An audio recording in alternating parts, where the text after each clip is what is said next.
Hey, Ariel. Hi, Hi. Christina. Timing is everything. We've been waiting so long to do this, and I'm so excited to finally just shoot you some questions, getting to know you, getting to know all about you. I Um, didn't realize that this was going to become a musical. I'm very excited for what's next. it only took a second or so. Um, People who need people. all the classics. Um, Yeah. Singing in the rain on the next rainy day, maybe? P.S. It's raining here in Los Angeles. So what? Weird. Yeah. Yeah. It must be the apocalypse. It's bright and sunny here in Philly. It's actually a Awesome. really beautiful day, and the sun is out. Yeah. Let's just get this out of the way right now. What? Is it always sunny in the Philadelphia? It's always sunny in my heart in Philadelphia. Love it. Good The answer. weather does not always cooperate. There's Sweet. not a lot of snow here, but for a southern girl, it's a lot of snow for me. Got it. Yeah. So I'm gonna I'm jump really right excited in. about this too. I'm dying to know just some general kind of things about feng shui. I've got a little bit of feng shui background, but I know you are the Feng Shui Guy, certified. True. I'm the guy. He's the guy. Um, you know what? So of course, I'm an interior designer with a little bit of background in Feng Shui. You're the Feng Shui guy. Like, tell me a little bit about the connection between design and Feng Shui. Like, you Mm. know, um, yeah, start there because I think one sort of can't exist without the other, and there is overlap, and they certainly Yeah. are complementary. So tell me a bit about that. Okay, we're diving right in. It's so exciting. So, Yeah, to me, feng shui is it's both an art and it's a science. And it's a science because it started with people observing nature and how people lived in harmony with nature. hmm, And they realized that when they lived in harmony with nature, those principles made their lives better. And it started with a collection of poems. That's the first sort of written um, exploration of feng shui is the Tao Te Ching. hmm, So exploring the the the way in which uh, harmony and balance and flow and all the things that the energy of nature provides us with affects how our lives unfold. yeah, So some people say it's 3,000 years old. Some people say it's 4,000, 5,000 years old. There's a little bit of like less filling, tastes great debate about who is the real elder in the room. Is it feng shui? Is it Vastu Shastra? Um, anyway, so that's where it started, and it's obviously evolved over time. It's come to us through China into other Asian countries and eventually made its way here to the States. We've learned a lot in 3, 4, 5,000 years about the way environments affect us. yeah. So now feng shui can include things like biology, psychology, the psychology of color, neuroscience, the way Sort of that like the shape bringing of it into the present, into 2017, right?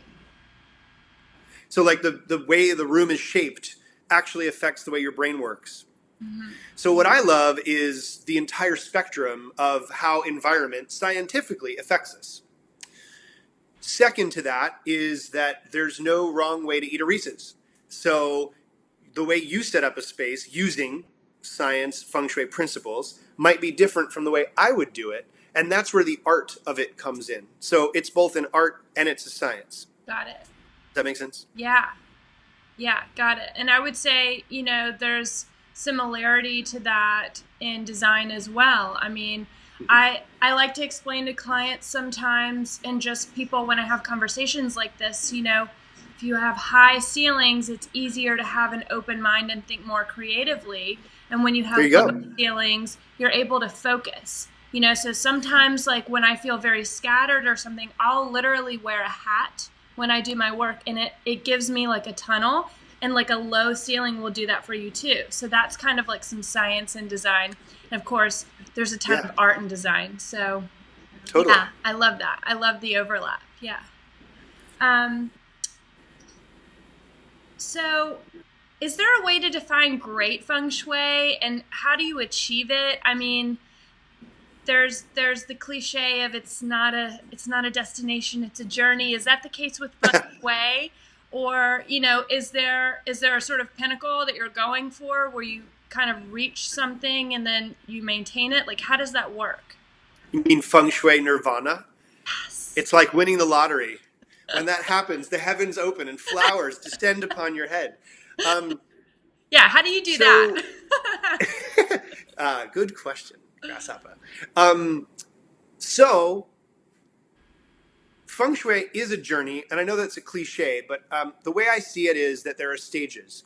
So, there's the stage at which we become aware of our external environment. Mm-hmm.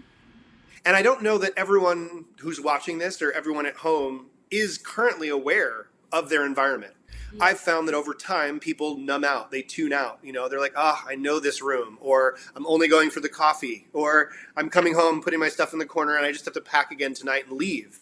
So, waking up to our space is an important step.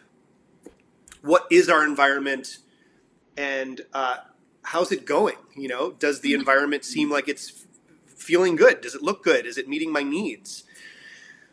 So once that happens, the waking up, then we can start to make some changes. And a lot of people are already doing feng shui. They're already doing it intuitively, but they may not be doing it in alignment with these feng shui principles. So it So, might feel a little bit so like I'm trying to itch.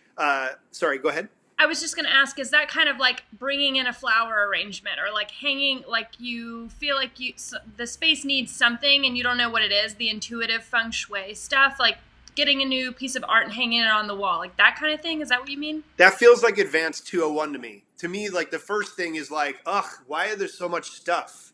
I just Yeah. need to like, I need to clean up, Yeah. right? Okay.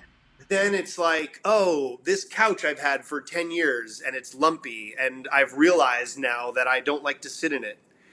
So I'm talking Admitting about you like have a problem before is we the even first get step then. into, yes, exactly.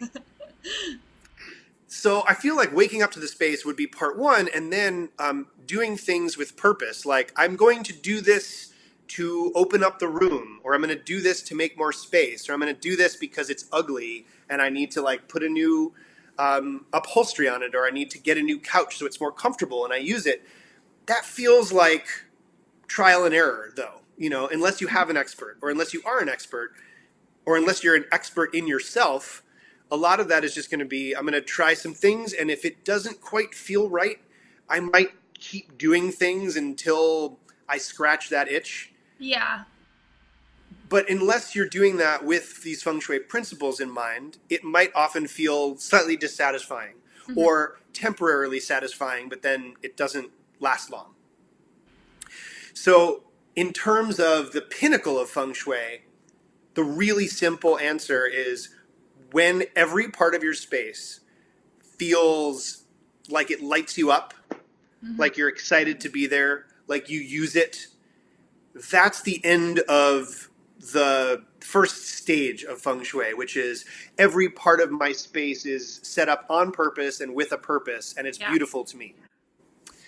And then what happens is over time, we live in it. And that doing all that process invites such interchanges because now I have to look at myself and I have to say, who am I? And does my space reflect where I'm going? And then there's all this inner work that we have to do. And when we're finished with that wave of inner work, then our space might not feel like it reflects us anymore and we have to go back to work. Yeah. So the idea is that there's this constant biofeedback between inner feng shui and outer feng shui. Yeah. And so nirvana, if it exists, is temporary. Sure. Yeah.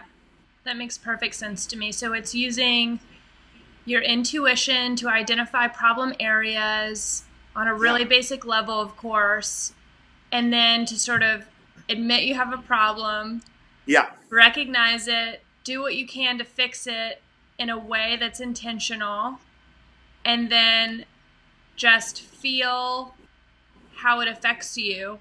And then based on that, you can decide whether or not you're on the right track. Yeah, exactly. I think for people that are just coming to this exploration Yeah. of feng shui and purposeful design of a space, that's a great place to start. Yeah. And so, how do you achieve it when you work with clients? I don't think there's a cookie cutter way of doing feng shui, as I'm certain that, you know, you probably have a process that I'm excited to learn about too. Getting to know the client, getting to Yeah. know who they are and where they're going is essential. And then I might have to excavate a little bit. I might have to ask a few questions to go Hmm. deeper, because what I've found is sometimes people don't know why they've reached out to me. They Yeah. think they've reached out because of this. We come to find out it's actually this, this, and this, and there's a root underneath it. Yeah. Quick So question. there's all this. Yeah, please. So I'm curious, do you think like the majority of people who reach out to you, the reason that they come to you with is more space related or more like emotional, mental, self related? I'd say the latter. I'm not sleeping, or I just went through a divorce, Gotcha. or I think my space is messed up in some Oh, way. It's affecting me in this part of my life, and I don't know what to do about it. Help. yeah, gotcha. As opposed to, I don't have just a ton of enthusiasts. There are certain pockets of the world where I have clients where they say, well, Susie got feng shuied, so I want you to come over and I want you to feng shui me. Right. And so that happens too. I've found that those people also have something going on underneath, but it may not be, they don't think that they've called me because they have something they want to work on. Hmm. They just want to be feng shuied and say, feng shui seal of approval. I got that done. Yeah, I did that. Yeah. Yeah, check it. Yeah. Yeah. Um, So, is now a good time for me to ask you a few questions too? absolutely. Because I Yeah. love this. Yeah, and I feel like I want to go back and forth. Hey, what's your recollection of how you and I first connected? Okay, so we're taking it back full circle. Full circle. I found you on Instagram, and a big part of my business has been branding, and social media has been a huge platform for my company. And Yeah, um, Instagram has been a big part of our social media strategy and just communicating with clients and reaching people and starting conversations. yeah. And the feng shui space is a really interesting one. It's one that I have some experience in, and I'm You always mentioned that you know a bit about it. Yeah, yeah, and I'm always really happy and eager to meet other people who are like-minded, who are interested in feng shui, because a lot of it, as you said, is done in the East, and the Western world, I think, is ready for feng shui, and it's a really exciting time, and I think it's a really cool time to have a dialogue. And I believe in the law of attraction, and I put it out there, over the last few years, that I wanted to find someone to just connect with and talk to about feng shui, because I'm passionate about it. And, you know, um, I came, was I the answer you to were, that I came question, the across your universe profile. question? I mean, I've looked at so many like feng shui profiles and Yeah, blogs, and unwittingly, without even really searching, I came across you, and I thought, this guy gets it. I immediately looked at your website. You had the fengshuiguy.com, mm-hmm. right? So I'm Yep, like, he's yeah. serious. A lot of people like start little projects and then they don't continue them. So it's important to know that someone's serious, and then to see your work. Of course, you're very credible and you're great at what you do. And, as soon as I saw that you were serious, I was like, I have to reach out. It just seems like, it just seems right. So I reached out, and that's how we connected. Yeah. It's pretty cool that in this world, a social media tag or one post could bring us together, because you have an Instagram that is specific to your design firm. Yes. And my Instagram is really a combination of every part of my life. It's social, it's got a ton of food. I've got a 9-month old, so he's on there a lot. He's so cute too. Thank you. So it's sort of like feng shui, the lifestyle. Like, hey, what are Hmm. you guys doing out there? But that's so cool that that's the way that you first came across us, and I'm so glad you reached out. Um, just sort of big picture, I'm wondering, who are a few of your biggest influences on design? Um, I would have to say some of the mid-century greats, the Mies van der Rohe, Charles Eames. Um, Eames has the chair, right? So like who are these So much people? Like more if than a chair. You live in California. You need to go see Eames the Eames houses. houses. Oh my God, Yeah. they're amazing. I just saw them for But my like for birthday. somebody that doesn't know, you Yeah, just dropped two huge huge names. names. Yeah. Who are they and why are they important? And Le Corbusier. So the people I'm talking about are really, they're, incredible names and incredible people who have made a huge impact on architecture, on design, and how architecture and design of interiors as well as furniture all kind of comes together and Ah, created like a new dialogue around the whole thing. And it happened mid-century. So, between like the early 1940s to early 1960s was like yeah. the pinnacle of it. And there's just so much for you guys who are interested to go like read about it. Just get on Wikipedia if you're interested in architecture and design. Like, it's a great place to start. Mies van der Rohe, Bauhaus in Germany. My father was an architect, and he was Oh, how instrumental cool. in the space in Chicago in the late 70s, early 80s. So So he must be a big influence on your design too. I grew up with a dog named Meeser, after Mies van der Rohe. So, of Wow. course, it's a huge influence for me. And then, um, it's really interesting. I could talk for so long about interior design and just where it is now Yeah. and how far it's come in such a short amount of time. And um, it's almost always been female dominated, which is really interesting because it's one of like very few business models that's ever been that way. And yeah, it's a whole thing. But I would say modern day Kelly Wearstler is a huge inspiration for me. Of course, she lives probably down the street from you. And Ah, yes, of course, Kelly. Yes, we see yeah, each other great at the friends. farmers market. um, the fashion houses like New York, Paris, Milan, like fashion has always been a huge inspiration for me. Like, my Yeah. number one thing that I've said since I got into design was interior design follows fashion. I watch runway shows Yeah. in my free time to just like stay on top of not trends, but just what's happening. Yeah. It's That's great. critical. It's critical to me. Yeah. So all of that kind of wrapped together into like large scale, permanent, installations that are functional is like who I am and why I'm on this planet. Yep. That's That like makes it. sense. Yeah. I love it. Yeah, and I love that you said that about how design in the space can be influenced by design of sort of the layer that we carry around with us, and Totally. that leads me to you asked me a little bit about how I work, and I have this phrase that I like you with regards to feng shui know just a little bit about interior design, Mm-hmm. um, but I will often say to clients that purpose dictates design.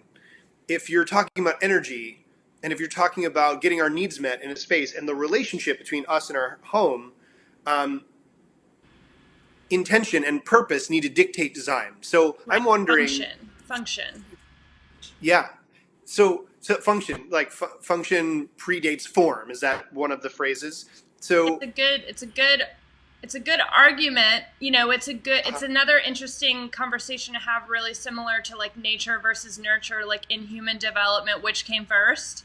Like, that's yeah, the exciting thing to talk about. You've got cave yeah, paintings, and you've also got like prehistory furniture, that's really interesting, and like ancient Egypt and stuff. So form must meet function. That's kind of the definition of they it. have to meet, Yeah, they right? have to meet, and they have So to be balanced.